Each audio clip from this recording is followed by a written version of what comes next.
And I remember 5 mental projectors reaching out to me within 1 week and asking same question: what soundboarding is, what does that mean, or just authority.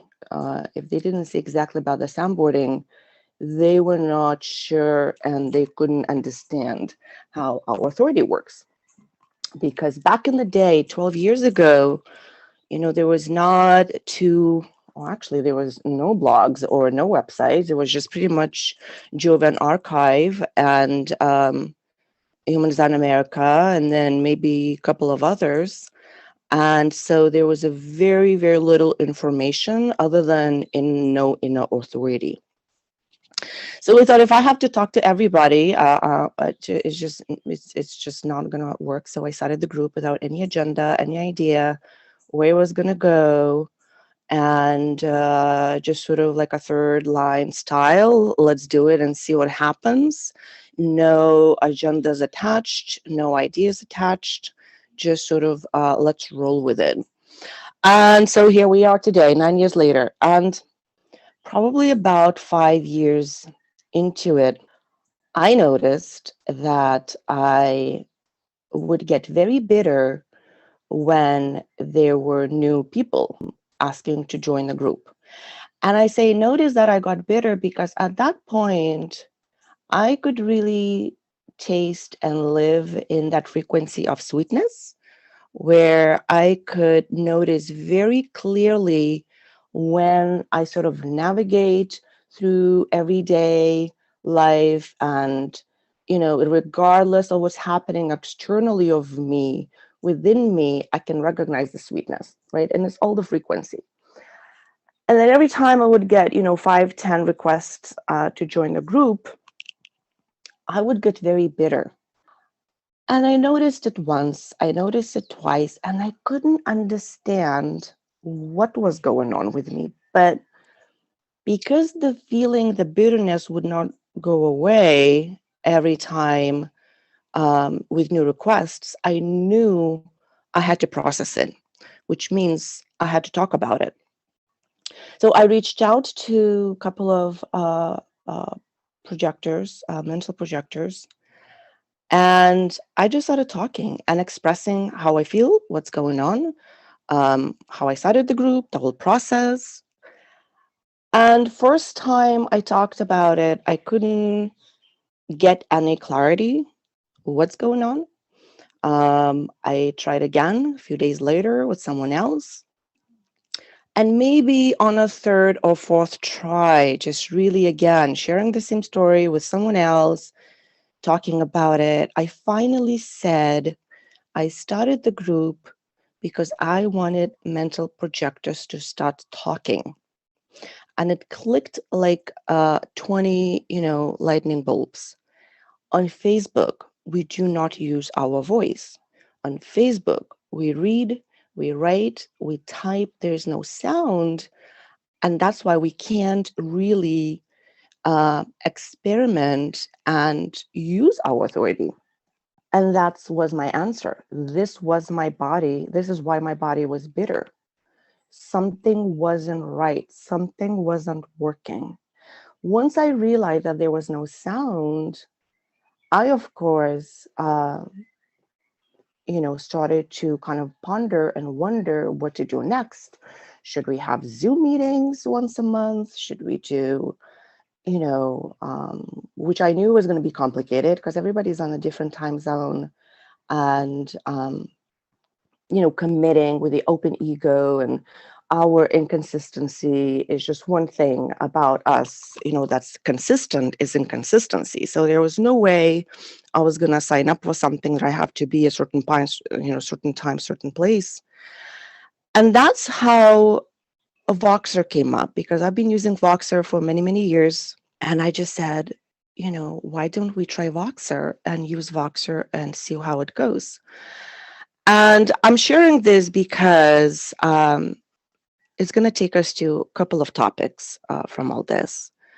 And there's been somewhat a lot of controversial of, using the phone for soundboarding, not using, what's our authority, soundboarding, environment, and all those things. And I want to share this because this is going to kind of show a couple of things why I'm doing and why we all doing what we're doing on the group on Voxer. So Voxer sounded great because everybody could use it anytime. Nobody has to really, pick up the phone and have the conversation. What I also noticed over the years, how uncomfortable mental projectors are when it comes to speaking. There's two groups of mental projectors. One who are very chatty and have no problems of talking and sharing and expressing, and they could talk till the other turns blue. And then there's others who are very uncomfortable talking, which was me, and they don't even want to think about it. It's very uncomfortable for many different reasons. So one way Voxer was safe. It's like a cushion. And then I noticed that quite few mental projectors got very comfortable speaking with each other, and they can go ahead and experiment in the world soundboarding in Aura, if that makes sense. So Voxer is not really here to replace soundboarding in person in our life. Of course, that's always better if someone shows up organically and asks us, and it honestly asks us how we doing, what's happening. And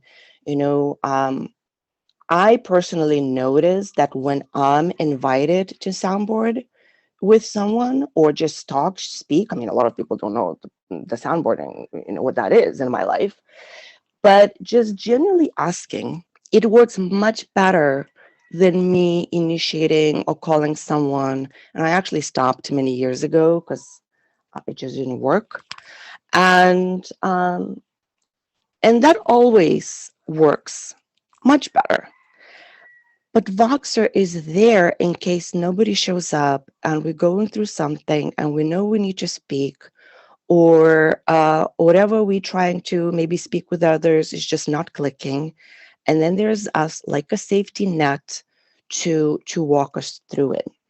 So another thing that I heard people talking about is how it's not being in Aura and how it is only in Aura that it could work. And I'm pretty sure that most mental projectors, if not all, it's really probably all mental projectors, one way or the other are involved in healing arts, some kind. A lot of us very familiar with remote energy healing work. And so the fact that we really need to be in someone's aura, it's really a questionable thing. Doing the remote work, we know that it works. The energy field, is there. We can connect to. We don't really need to be doing to do the hands-on healing work. And so when it comes to soundboarding, I find is a similar thing.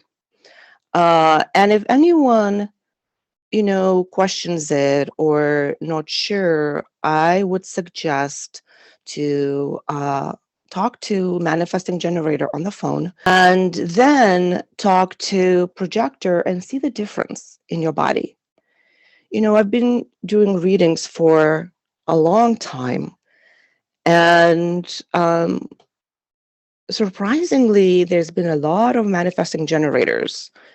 And there's such a huge difference talking to, and they all remotely. I never do anything in person anymore for years. There's such a difference in talking to manifesting generator versus the projector on so many levels. For one, talking to manifesting generator, I can definitely feel how I get the boost from the sacral, so I have more energy. It's almost easier because I feel that energy there, versus to speaking with projector when I feel like it's almost like there's less power behind. So I get a little more tired, um, or, I don't get that energetic buzz, which also feels really nice. And so the connection is definitely there. Also, talking in public spaces or with people in aura, with a lot of people, I find I lose myself and I don't know whose truth I'm speaking. There's too much energy in my body, too much going on. And it's almost like my voice changes. And for that reason, when I started, using Voxer and listening to people speaking on Voxer, I noticed my voice comes out more like my own because there's nobody around me that conditions me. Again, because our openness to really reach in those areas within our body where we could activate them, we need to use the voice. And so when it comes to the right environment, I can see where that seed came from.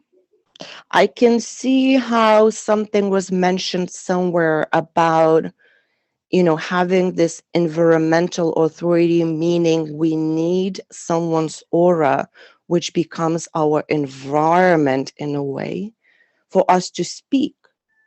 And then it was sort of spun out of control a little bit. And, looking for the right environment, sometimes we need to find the right environment through soundboarding.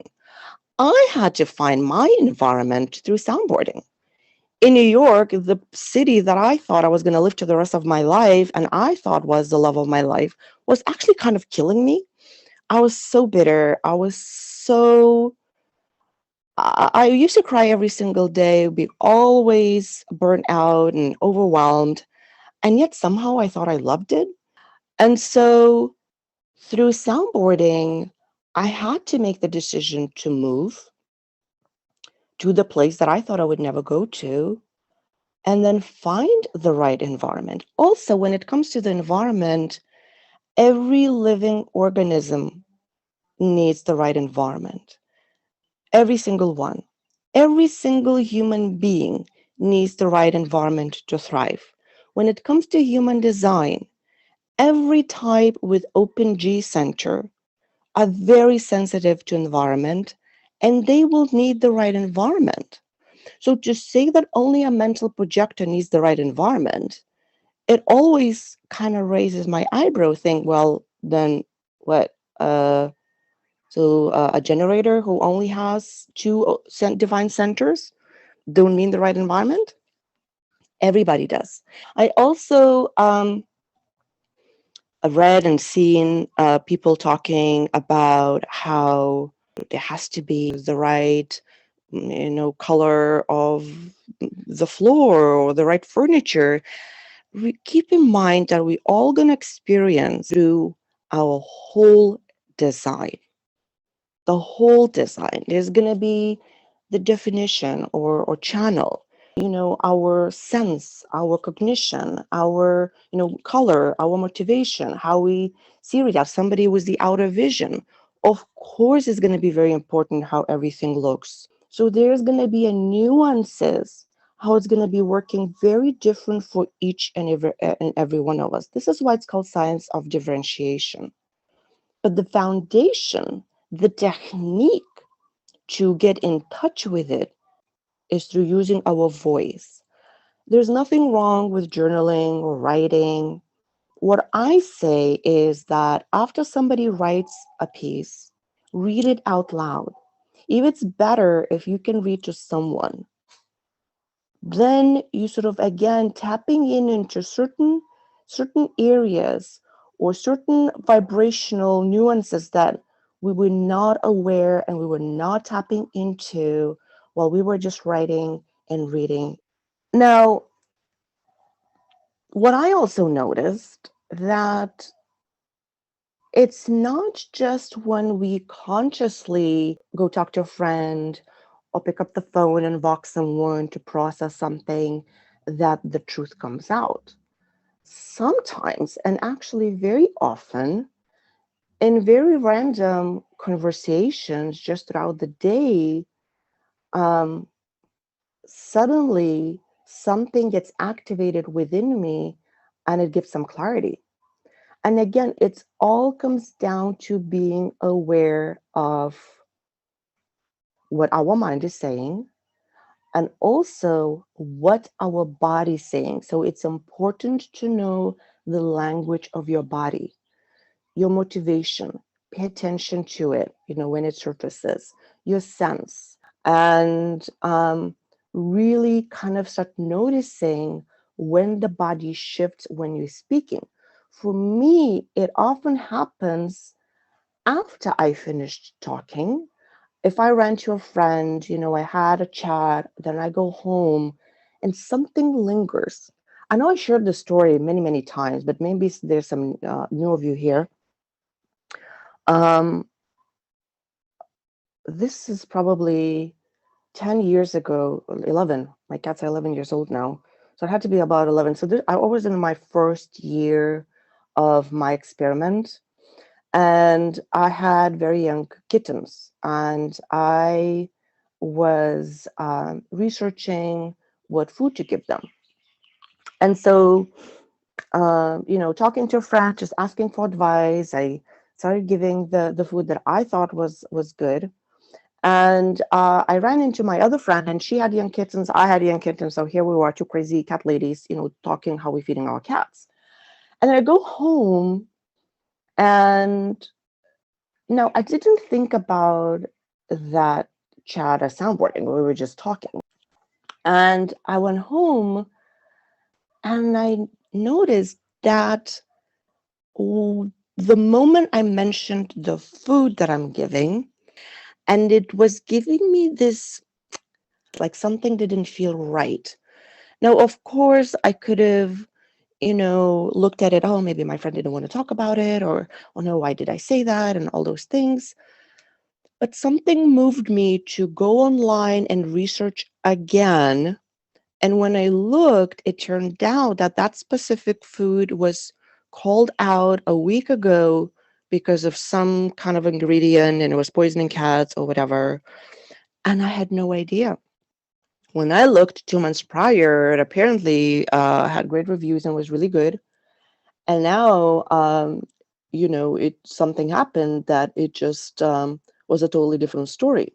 Now, have I not mentioned it? Have I not been present with my body? Have I not looked? I kept just giving it to my cats. And that was the first time when I realized that anytime I speak, anytime I use my voice, there is something that I might click and it give me some insight. So it's definitely been an incredible tool over the years. Now, going back to Mental Projectors Lounge and Voxer, um, and me getting all bitter about it, um, once I processed it, my body lit up. Once I spoke about my bitterness, and once I realized that nobody's talking in the group, we all are silent, we're just reading, something wasn't aligned, something wasn't correct for me. Now, when it comes to the group, I do pay attention what people say and what they ask, but when it comes to it, it has to be correct for me. And it's not going to be perfect for everybody. Not everybody's going to be in my fractal, not everybody's going to vibe with me. And I didn't start this group to be liked or vibe with everybody or please everybody. It's just not my intention at all. I didn't even think that it could actually survive that long and have over 900 members. I don't know how many of them are active. So it just didn't even cross my mind. Um, and yet it keeps growing. So when I realized that we need to use our voice and moved us to Voxer, it was again very much third line process. Oh, let's do it, see what happens. It just feels right. It was correct for me. Some people will like it, some people will resonate with it, some people won't, and that's totally fine. Everybody is here for their own experiment to see what works. And if it doesn't work, then, if they have a lot of people to soundboard with in their life, that's great. That's what I had. I was incredibly fortunate to have a huge human design community in my home, in my life, in Aura, my first 5 years. And in a way, I kind of wanted to, I don't want to say I wanted to, it just kind of what showed up, and it just felt the right thing to do, to support other MPs, because I couldn't imagine going through my experience without that support when it came to soundboarding and me speaking. Because mind you, I was very uncomfortable talking about my life. Very uncomfortable. I was a mystery to my friends back in New York. Nobody knew my business. Nobody knew who I was dating. Nobody knew what I was doing. Actually, some friends that didn't know knew what I did for a living. Not that I did anything illegal. I just thought nobody really cared, and it was fine. And I think that, and I do remember that every time I tried to talk, there would be this wave of energy coming back and hitting my body, and I didn't know how to interpret. I didn't know that that's how I'm finding my clarity. And maybe there was a lot of truth that I didn't want it to look at, and it's obviously it wasn't the right time for me to come to the truth that maybe I'm living in the wrong place. Maybe I am surrounded with, you know, not right people. It just wasn't the right time. So I understand that discomfort when it comes to sharing and speaking. Plus, people like to gossip, and it just that was another reason that I found Voxer being very safe, because we don't really know each other. So in a way, it's very safe. And being a 3-5, I've definitely gone through some experiences when it didn't work, when it came to sharing my process with some of my friends in my circle, and people, took my process and shared with other people, and they completely misinterpret, you know, um, because it's not about what we say. When I was deciding to move to Hawaii or not, every time I spoke about it, it wasn't like a positive sharing. It wasn't like, oh my God, I'm so excited. I'm going to move to Hawaii and swim with dolphins. No, not at all. I was saying, this is crazy, what I'm going to do there. I don't know anyone. I'm going to drown. There's so much water around it. Look at it. I mean, I was just saying all the things. It almost like I was trying to talk myself out of it, of not going. And inside of me, what I heard was, girl, you're going, go start packing your suitcases. No matter what you say, it's done deal. It's not for you to decide. You're going. And it was scary. So what happens is that talking to people that we know and saying certain things about what we're going to do and maybe what we're not going to do, then some people starts holding us accountable. Oh, but you said that, but you say you never go, and now you're moving. Oh, but you said you're going to do this and now you're not. Because it's not about what we say. It what comes out, what's vibes within our body. And I can share so many examples how, something sounded really scary, and it just unimaginable to my mind. And yet soundboarding, talking about it, obviously was the right thing to do, and how the support came through in the most unimaginable ways. But somebody said, oh, well, mental projectors are not here just about talking. Of course, we're not just about talking. It doesn't say, our authorities to talk, even though it sounds like it, but it's not. It's a huge difference between talking and soundboarding. Why?